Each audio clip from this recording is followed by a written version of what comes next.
So I did something that I don't typically do, and that is I had this big emotional uprising of a moment of attachment to this frustration, this energy that I have towards a particular person. And in moments, sometimes it just floods me, and it's just a lot for my nervous system. And as a type A person, as a recovering type A person, I typically will push through because I have work to do, because I have meetings and I'm professional, and I can categorize that. I can put it in its own little box in its corner and come back to it, though rarely do I come back to it until the next flash and flood of emotions. But this time it hit that wave of expression of just the emotion that needed to come through my body. And this time I decided no more. I'm leaning in. So I was actually literally inside of a meeting, and I let my team know I can't be in the rest of this meeting. And I left, which gave me now about 45 minutes of a block of time. Not that I was counting the time in any way, but I had created space for myself, which is something I think is really important and not something many of us prioritize, especially when it's in the moment that your body, that your soul is telling you it's coming up so that it can come through and out. In that space, what I did, so this will resonate for anyone who's ever had that kind of flood of emotion and it's overwhelming, you don't know what to do with it. It could be for anything. It could be grief, it could be anger, it could be frustration, it could be sadness. But this was an opportunity for me to actually listen to my body and to trust myself. And something magical happened. I had this mantra kind of create itself inside of me as I, naturally kind of defaulted to my conscious mind. I'm like, okay, what tools can I use? What can I go and do? And instead, I kind of almost felt something deeper inside of me take control. And it was like, no, we're not going to do anything here. Actually, we're just going to sit. I'm going to put a hand on my heart and a hand on my belly. And I just started to breathe. I just started to kind of naturally let go of what my mind wanted to do with this emotion and instead allow my body to feel it. So what did that look like? It looked like a lot of crying. It looked like just allowing the waves, this kind of I felt like this just deep anxiety in my belly kind of come through. And the mantra that arose inside of this moment was roots in the earth, crown in the sun, body flows like water until it is done. And I'll tell you where that kind of emerged from. The roots in the earth for me, as I was experiencing those words, felt like my attempt to transmute, to alchemize that experience of, heavy emotions, we'll say. I don't want to say bad emotions, but just heaviness, and to give it back to the earth, to feel it actually come through, to pulse through my body, but to really give it to the seeds, to the soil, to through the roots. I kind of like use this as a visual, if you will, like being the tree, feeling the roots. And in that, anytime a wave of anxiety, of restlessness, of frustration would fill my belly, I kind of repeated that: roots in the earth, roots in the earth, roots in the earth. And I gave that back to earth. I let earth transmute the energy, because energy can never be created or destroyed, but it can be transmuted and transcended. And that was like my grounding. I felt my body just start to ground, right? I didn't fight it. I didn't resist the emotion. I just let it pulse through and I gave it back. I let it pulse through and I gave it back. The second part of that mantra, crown to the sun, actually was inspired by these meditations I had been doing for weeks from Danielle Laporte's community. And a lot of her meditations, she has you actually visualize this large golden sun that's like above your crown chakra. Crown meaning my crown chakra. This is your crown chakra. And so it kind of just came to me, crown in the sun, right? Or facing the sun, however you want to customize it. But what that second part of this transmutation process for me of this emotional overwhelm was allowing myself to receive. So here I am intentionally giving. And at the same time, simultaneously, I started to focus my conscious awareness on this radiant sun as, God energy, as source energy, as universal light force, right?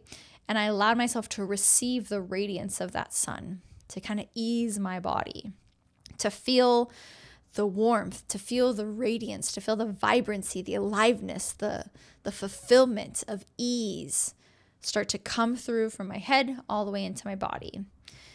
And so anytime a wave would come, again, I'm transmuting it, and then there'd be a little bit of calm. And in the calm moments, I would, bring my conscious awareness to the sun and allow that to come through my crown.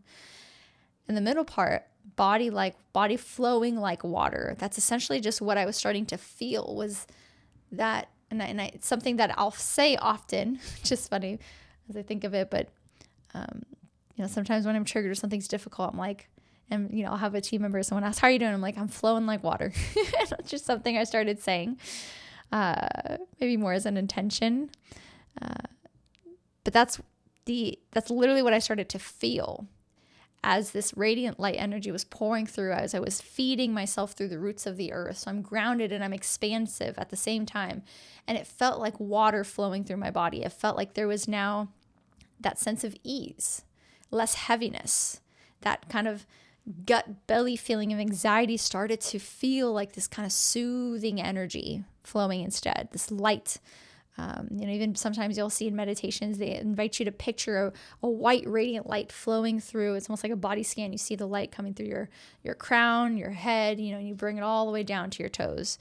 I was doing something similar, but it felt more like this water, this fluidity that was just allowing, like completely surrendered to what needed to emerge.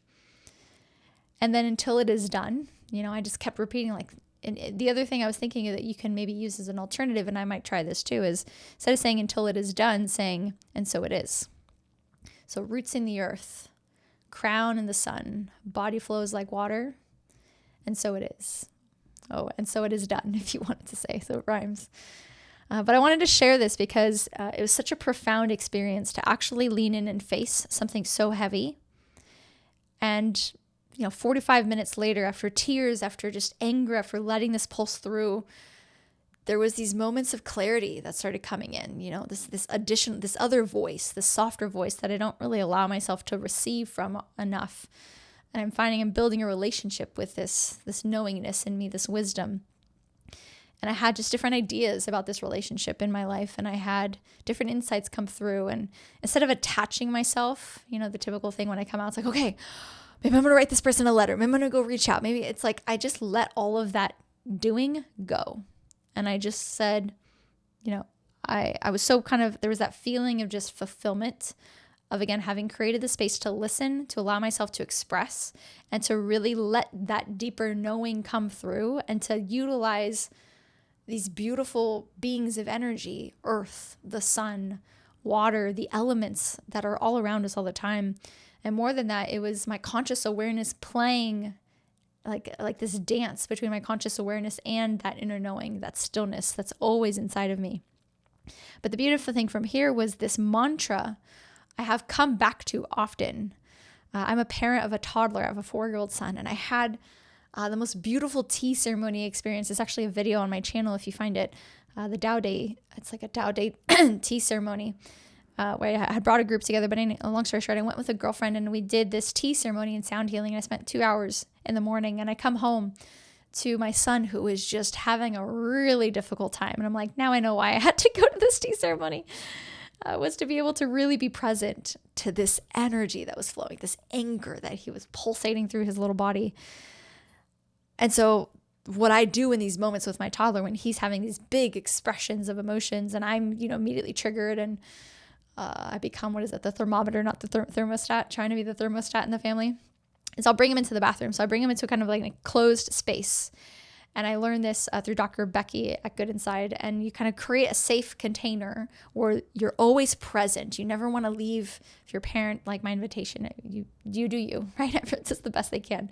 But my intention was, following this advice of bringing them into a small room container, allowing them to have their emotions, but I'm always present. So they're not in trouble for feeling their feelings, but I'm creating a safe space so that they don't hurt themselves and they don't hurt me, or vice versa, right? So long story short, I'm sitting there, and that mantra comes back to me. This is like a week after I had that experience for myself. And I'm not saying it out loud, but I'm in my mind, I'm just reciting it. And as his emotions are getting more expressive, he's biting, he's kicking, he's spitting, he's doing all this stuff, just getting this stuff out of his body. And I'll do other videos on this because there's so much here where as a parent, you're so triggered because I came from, I'm a millennial. Yeah. I don't even know what I am. But my parents are the baby boomers, right? So it's like, I would never be allowed to express my emotions like that in front of my parents. Like that was a no-go. So we bottled it all up. So anyways, I'll do separate videos because I'm so passionate about this topic of breaking these generational patterns of emotional healing and actually creating that, or even just reparenting your toddler as you're parenting yourself. It's a whole thing. But the mantra came to me and I sat there and I was just, as I was feeling my own body viscerally responding to the energy that he was so strongly pulsing to me, I found myself kind of creating this coherence with him where I was so zenned out from this tea ceremony. Thank God, because I was so grounded coming into that space with him. But it was so powerful to witness the energy shift and the ability to not just transmute my own experience, but to also bring his experience into my own body, to feel his energy going into the roots of the earth, to bring in a radiant sun to feed his, chakra system and to go into his body, to heal him, to bring that ease, and then to almost witness him without it actually being in my 3D reality yet, but to feel it, that he is flowing like water. I'm even tearing up saying this. It's like just to feel the energy shift, that we have the power as light beings in this world to hold that space, to hold that container for the people around us, that they can be in front of you expressing all kinds of emotions. I'm explaining a story of a parent and toddler, but this could be a colleague, this could be a friend, this could be a parent, this could be anyone that you're having these difficult interactions with. But to know that we have the power, we have the ability through our intention, through our committed practice, through our trust and certainty, that by using a simple mantra like that, and this could be even simpler, it could just be I'm light, I'm free, right? Roots in the earth, crown to the sun, body flows like water until it is done. And I just kept saying this to myself and I felt his energy start to soften. And there's always this beautiful moment with my toddler when we're in the bathroom and he's had this explosive experience and it starts to slowly soothe and he always starts to crawl into my arms. And I just get emotional feeling this, but it's like just to hold each other and to feel the shift in that.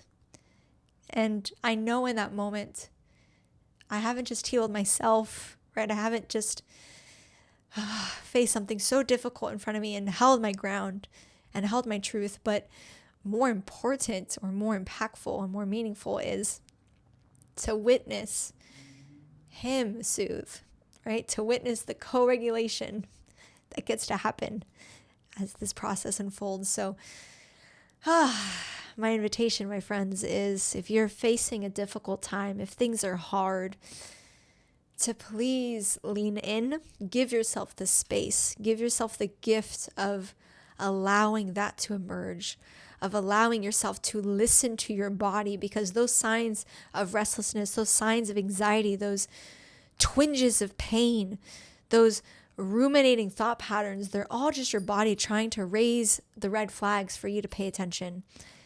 And we all know what happens when we don't, when we keep suppressing. That's where cancer enters the body. That's where illness hits. That's where burnout starts to strike.